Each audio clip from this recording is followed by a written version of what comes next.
amigo, c'est moi, hello, c'est Isa, comment ça va les loulous? J'espère que vous allez bien, j'espère que c'est la fête du slip. J'espère que c'est pas la fête de la gorge comme moi, parce que moi ma gorge elle est toute pourrie toujours, hein, mais ça c'est normal, j'arrête pas de faire des tirages, alors forcément ça peut pas aller mieux. Mais c'est pas ma faute, j'adore ça. Alors... Comme vous avez l'air de beaucoup aimer les petits tirages express, j'ai des très bons retours par rapport à ça. Vous aimez bien le format, donc j'ai décidé de continuer un petit tirage express, n'est-ce pas? Et aujourd'hui, le tirage express du jour, c'est le tirage de l'as de Pentacle, parce que c'est lui qui est sorti. C'est l'as de Pentacle qui est sorti, donc le tirage express du jour, c'est quelle est... je vais la mettre où comme ça? Je sais pas, enfin on s'en fout, elle est là, hein, l'as de Pentacle, c'est le tirage as de Pentacle.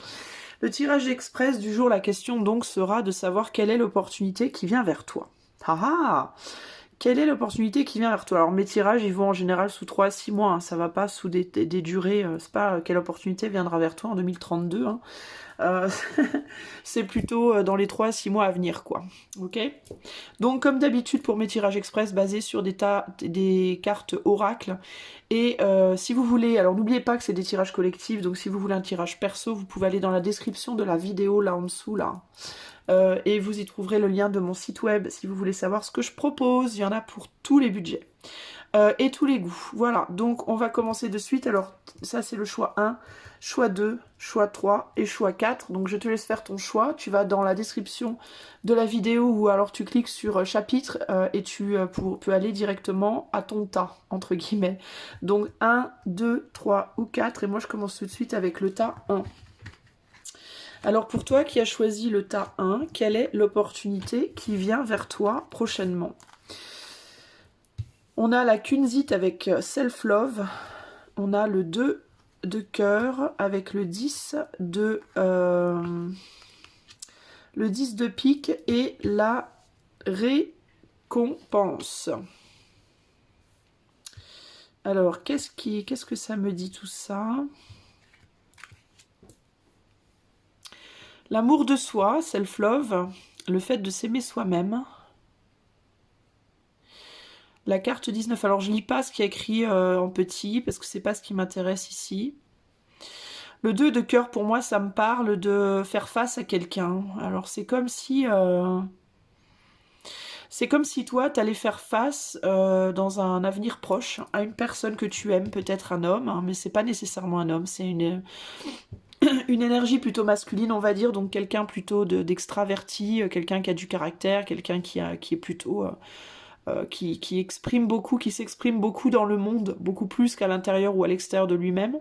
Non, beaucoup plus qu'à l'intérieur d'elle-même, cette personne, donc, elle a plus tendance à être extravertie que introvertie. C'est quelqu'un qui peut avoir une certaine réputation dans le monde, qui peut être peut-être assez populaire, ou qui, si c'est en amour, ça peut être une personne qui attire facilement les regards, qui attire facilement les autres. Mais ça peut être une personne qui se traite pas bien elle-même ou qui traite pas forcément bien les autres en retour. Donc il y a une idée ici de déséquilibre par rapport à la façon dont on se comporte dans le monde. Ça peut être une personne assez sévère ou alors une personne un peu maso, c'est-à-dire quelqu'un qui s'auto-détruit ou qui s'auto-sabote un peu, qui est peut-être plus dans l'apparence que dans la profondeur de l'être. Et il se peut que tu doives confronter cette personne à un moment donné. Verbalement, c'est-à-dire que tu peux avoir des mots avec elle ou simplement un échange verbal avec cette personne qui te fasse peut-être pas plaisir, qui te fasse peut-être pas du bien. Je suis très embêtée par rapport à la... Ah, c'est mieux comme ça. Hein. Ouais, c'est mieux comme ça. J'aime pas du tout, c'est trop lumineux, ça éblouit, voilà. Du coup, on voit pas bien les cartes, c'est embêtant. Alors donc, à mon avis, cette confrontation va t'amener l'opportunité, en fait, que ça va t'apporter. C'est quelque chose, justement, qui va peut-être pas, dans un premier temps, te paraître très agréable. Parce que c'est quelqu'un qui peut justement challenger ta capacité à t'aimer, tu vois.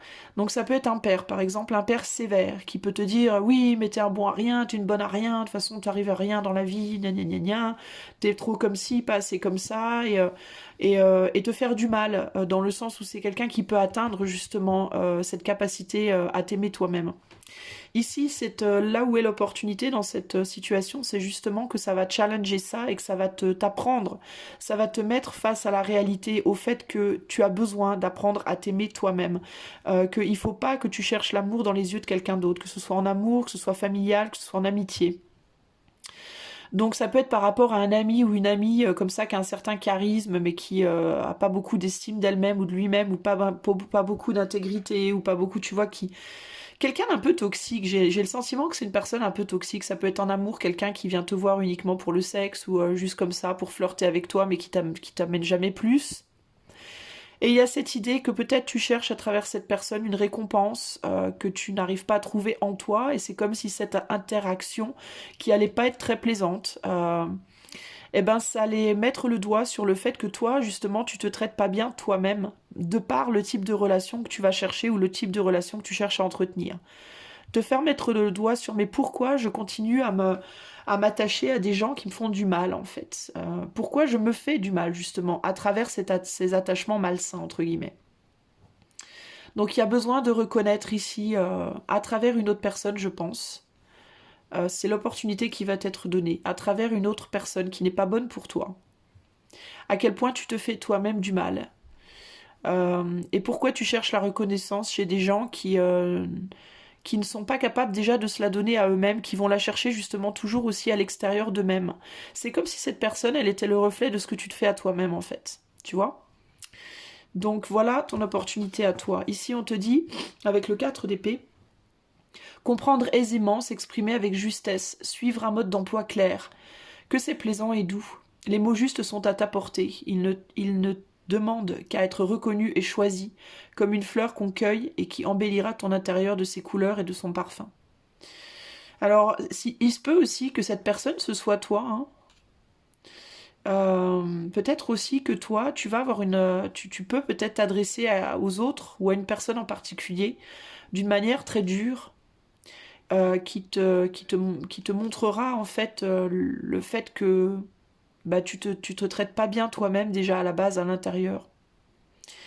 Peut-être que quelqu'un va te dire à quel point tu as été dur ou à quel point tu as fait du mal ou quelque chose comme ça aussi. Ça peut être toi qui recevra la douleur ou tu peux être la personne qui l'infligera. Mais dans tous les cas, c'est l'opportunité de reconnaître quelque chose par rapport à l'amour de toi. Et peut-être que tu n'es pas toi suffisamment dans l'amour de toi et que tu as besoin justement de t'offrir cet amour de toi. Ça peut être par rapport à des paroles un peu dures envers quelqu'un ou par rapport à la réception de paroles un peu dures de quelqu'un.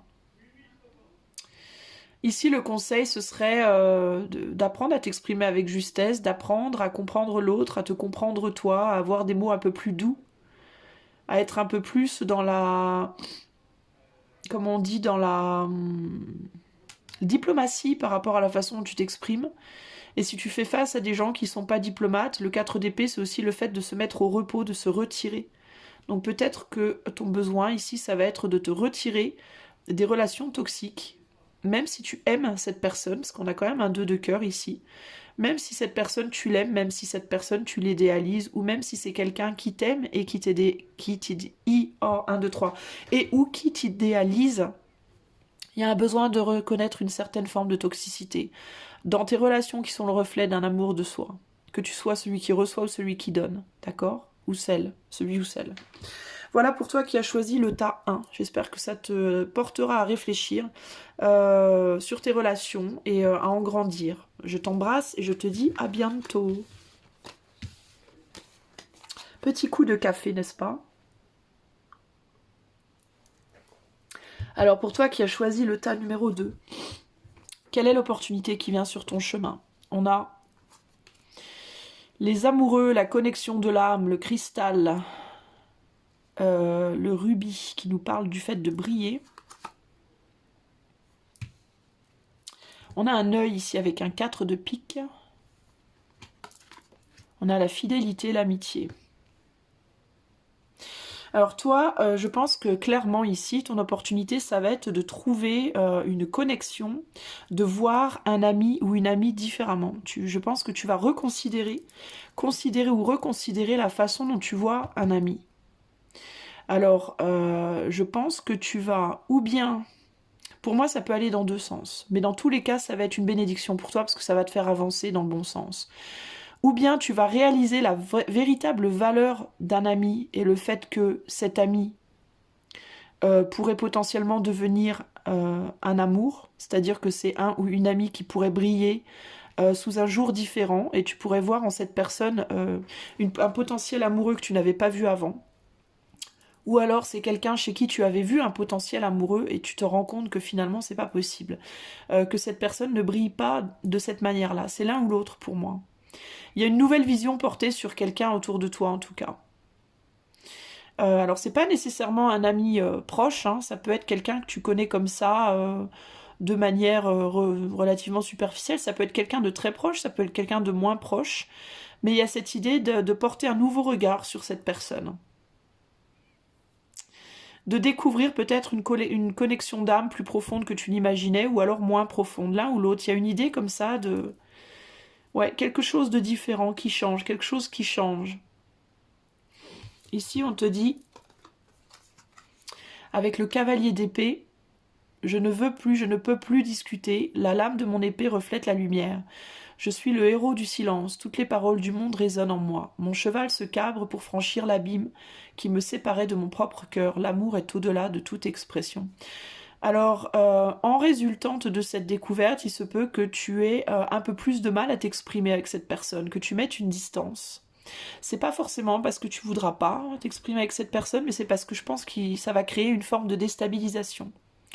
Alors si c'est quelqu'un que tu envisageais comme un amoureux ou une amoureuse et qui en réalité tu te rends compte ne peut être qu'un ami, il y aura une prise de recul par rapport à cette personne. Si c'est le contraire, c'est-à-dire un ou une amie que tu commences à voir comme un amour, il y aura une prise de recul aussi parce que ça peut faire peur. Et on peut avoir du mal du coup à communiquer comme d'habitude, on va dire. Ça va changer ta façon de communiquer avec lui ou avec elle. Ça va faire évoluer la relation, évoluer ou dévoluer, peu importe. Mais dans tous les cas, avec le cavalier d'épée, l'épée c'est aussi la vérité, c'est aussi la franchise et la vérité. Donc peu importe si cette relation elle avance ou elle recule, dans tous les cas, tu vas vers plus de vérité au sein de la communication, même si cette communication elle se fait du coup un peu moins abondante, avec un peu plus de recul, avec un peu plus de précaution. Si on commence à mettre des précautions, c'est justement qu'on commence à faire face à une forme de vérité ici. Pour moi, l'opportunité, elle est ici. C'est l'opportunité ou bien d'évoluer, c'est-à-dire d'avancer, d'aller plus profondément dans une relation, ou au contraire de faire un pas en arrière pour se protéger de quelque chose qui ne va pas dans le bon sens. D'accord? Mais dans les deux cas, voilà ton opportunité à reconnaître dans les mois à venir. J'espère que ceci te parlera. Je t'embrasse et je te dis à bientôt. Petit coup de café. Et le choix 3, si tu as choisi la pile numéro 3, qu'est-ce qui vient vers toi? Quelle est cette opportunité qui arrive? Créativité, 7 de trèfle, l'union. Ah, alors, créativité, 7 de trèfle et l'union. Alors traditionnellement, ma maman qui faisait les cartes quand j'étais petite, et qui utilisait des cartes banales, un jeu de 32 cartes normal, me disait que le 7 de trèfle, ça parlait de la pensée. Ici, j'ai choisi de ne pas lire les inscriptions pour ce tirage, sur aucune de ces cartes-là. Créativité, on a des fleurs ici. Alors, mais ces fleurs, moi, c'est bizarre parce qu'elles me paraissent quand même un peu abîmées. Elles me paraissent pas comme des fleurs qui sont véritablement hyper épanouies. J'ai l'impression que les feuilles sont un peu cassées comme ça. Alors, il y a quelque chose, toi, par rapport à un couple qui tourne peut-être en rond, un couple qui n'avance pas, un couple auquel, alors ça peut être quelqu'un à qui tu penses, ou qui pense à toi. Euh,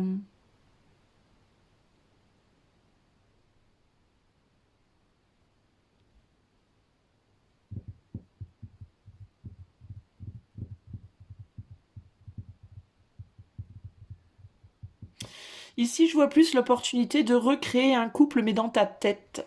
C'est bizarre, hein, mais c'est pas vraiment... je vois pas véritablement une action.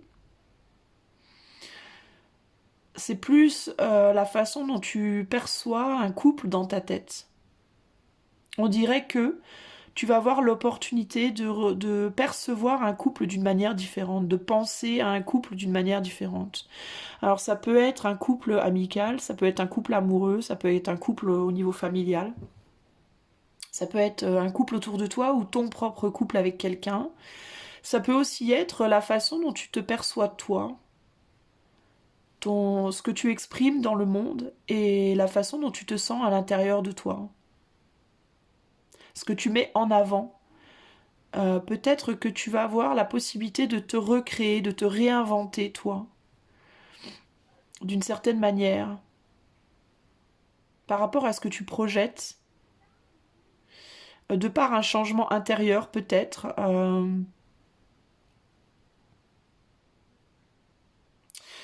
Il y a peut-être une joie qui va venir en toi, qui sera peut-être que tu vas te sentir plus joyeux ou plus joyeuse et que du coup tu vas projeter quelque chose de différent à l'extérieur de toi.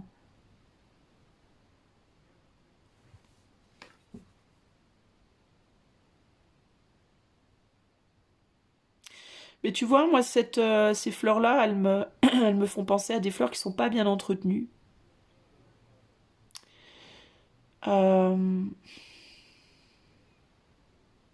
Alors peut-être que toi, il va falloir que tu prennes soin de ton corps aussi. Tu vas peut-être avoir l'opportunité de prendre plus soin de ton corps, de retrouver peut-être comment dire, une capacité de séduction. Euh, ouais, c'est un peu. Je sens pas un truc énorme pour toi, mais quand même, à partir du moment où il y a quelque chose qui évolue en toi, ça va automatiquement avoir un impact extérieur aussi. Ou alors ça peut être simplement que tu vas percevoir un couple extérieur d'une manière différente. Alors tu vas peut-être te dire que c'était un couple qui est abîmé, mais qui peut néanmoins encore produire des fleurs malgré tout, encore malgré tout produire de belles choses. Ça peut être amical, ça peut être amoureux, je sais pas. Il y a l'opportunité de recréer quelque chose. C'est ou toi ou un couple extérieur. Qu'est-ce qu'elle nous dit cette carte-là? Le 7 de bâton. Créer. Tu vois, on nous parle encore de créativité ici. Hein. Mettre au monde une œuvre qui porte ton nom, te distinguer par un acte qui résume le plus beau et le plus noble de ton identité. Voilà l'heure est venue de te manifester, de laisser une trace dans ce monde, de jouir de ta capacité d'action. Donc la capacité le 7 de bâton, traditionnellement, c'est le fait de résister. Ouais, tu vois, je te parlais d'un couple qui était abîmé, mais qui néanmoins pouvait quand même encore produire quelque chose. Mais c'est peut-être toi, hein. T'as peut-être le sentiment de plus servir à grand chose, alors qu'en réalité, t'as encore beaucoup de créativité dans ton sac, entre guillemets. Hein. T'as encore des choses à produire. Hein. Alors pour certains, ça peut être que il y aura une opportunité de refaire un enfant, peut-être. Parce que tu vois, cette fleur, elle me fait penser aussi au vagin, symboliquement hein, au vagin et à la capacité de procréer.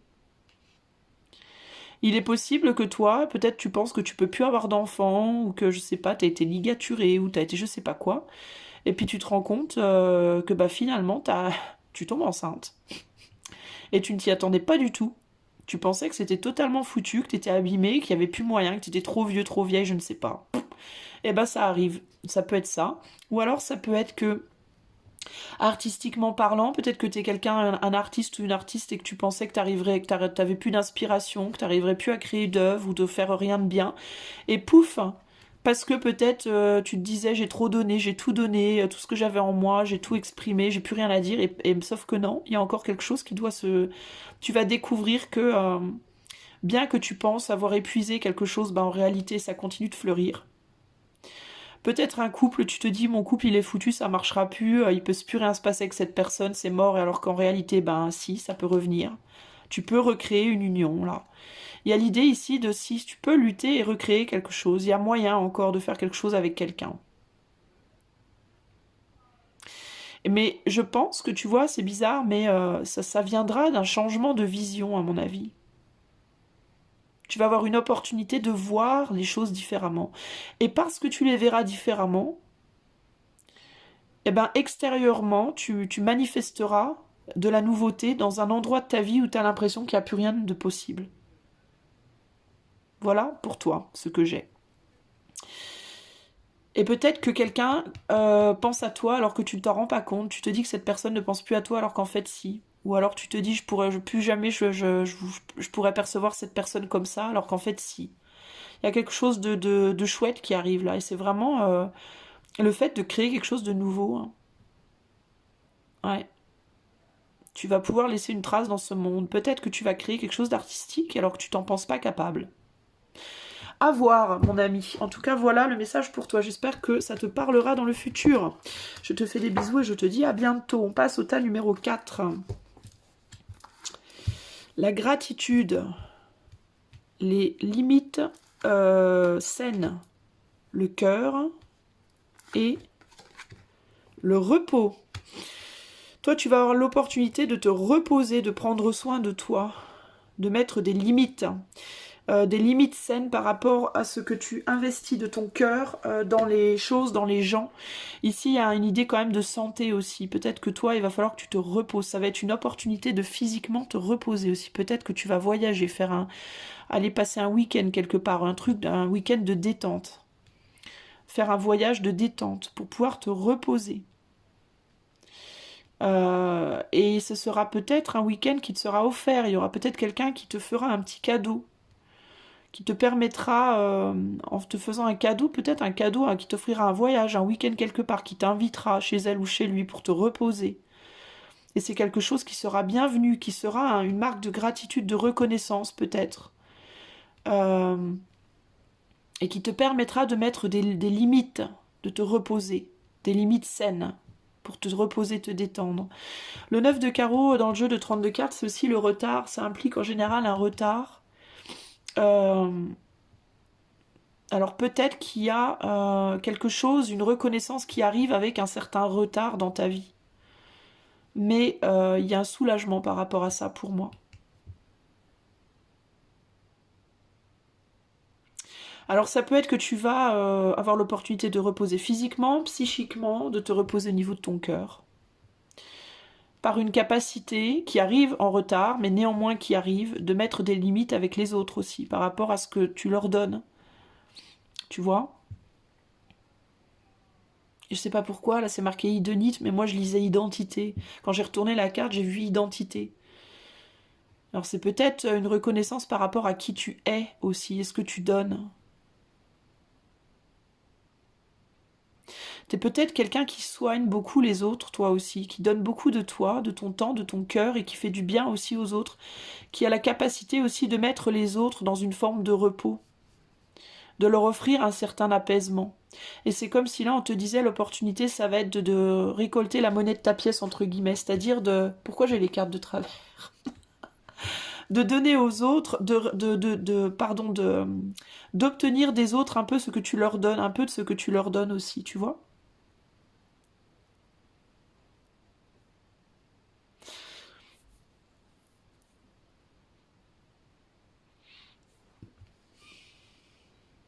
En tout cas, il y a un repos bien mérité ici qui vient vers toi. Et ça fait un moment que tu aurais dû l'avoir déjà. Mais peut-être que tu n'as pas réussi à l'avoir justement parce que tu mettais pas les bonnes limites. Le pape. Ouais, tu vois, je te parle de quelqu'un qui soigne. Je te disais, tu es peut-être quelqu'un qui soigne, toi. Tu as peut-être une certaine aura sur les autres, une capacité à soigner. Tu es peut-être un médecin, hein, aussi, hein. Ou c'est peut-être un médecin qui va te dire, il est temps maintenant de prendre soin de toi aussi, hein. Je suis le sommet du triangle qui s'élève vers les cieux, le doigt qui montre la lune. Le pont vers l'autre rive. Je suis aussi la base du triangle. Il y a vraiment l'idée d'être un tout ici, hein. Le voyageur qui doute avant de s'engager sur le pont. Le regard qui hésite entre le doigt et la lune. Le maître véritable est toujours un disciple. Ouais, il y a cette idée, je te disais, c'est exactement ça. De recevoir ce que tu donnes. L'opportunité pour toi de recevoir ce que tu donnes. L'opportunité pour toi de pratiquer sur toi ce que tu prêches auprès des autres aussi. Moi, pour moi, cette opportunité, c'est vraiment l'opportunité de prendre soin de toi. D'accord ? Et si tu es quelqu'un qui donne beaucoup, qui soigne les autres, qui s'occupe des autres, qui enseigne aux autres, alors ça va être l'opportunité pour toi de récupérer tout ça et d'apprendre aussi pour toi-même, de te soigner toi-même, de pratiquer sur toi ce que tu prêches chez les autres. Et ça peut venir d'une personne que tu as soigné justement. Quelqu'un que tu as aidé, qui te rend l'appareil, en t'offrant du repos, une opportunité de te reposer. Quelqu'un qui peut-être aussi t'avait dit qu'elle allait faire quelque chose pour toi et qui ne l'a pas fait, ou qui ne pouvait pas le faire tout de suite et qui va le faire dans les mois à venir là. Donc quelque chose que peut-être tu attendais depuis un certain temps et qui n'a pas été fait, et qui revient vers toi et qui va te permettre de te reposer. Voilà pour toi. J'espère que ce message te parlera avec le temps dans les mois à venir. Donc j'espère que ça se réalisera parce que c'est très beau. Et en attendant, je te fais des gros bisous et je te dis à bientôt. Bye bye.